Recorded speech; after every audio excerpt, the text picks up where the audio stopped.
Okay everybody, this is an idea that we have. My wife and I were talking about getting some flies and other miscellaneous bugs for the ducks, and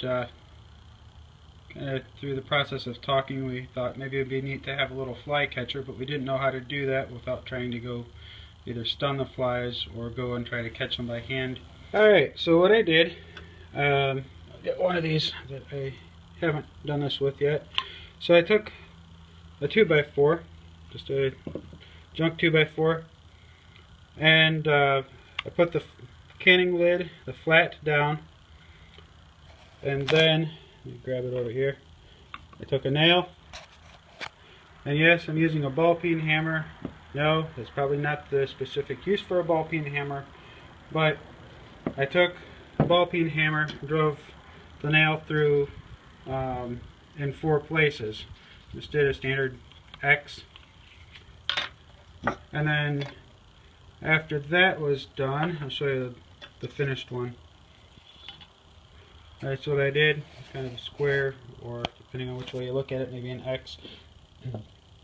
With the size of the nail that I was using, those holes were not, at least in my estimation, were not the right size for a fly to go through.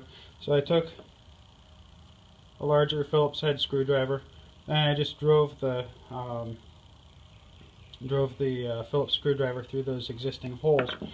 Now, in order to do that, what I did is I took a couple of pieces of 1x. I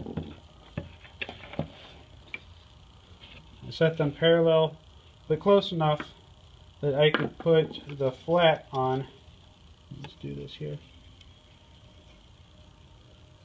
So I lined it up so I could do 2 holes without having to shift it. So I drove the screwdriver through in between the gap between the pieces of 1x, and that expanded the holes. So here we are. We've got the 3 pieces of the fly trap. So I'm going to set the flat on the jar, put the jar on, or the ring on the jar. I'm not going to tighten it down because I do want to put a piece of meat. I'll probably put a piece of chicken fat or something in there. Set it in the sun, and there we go.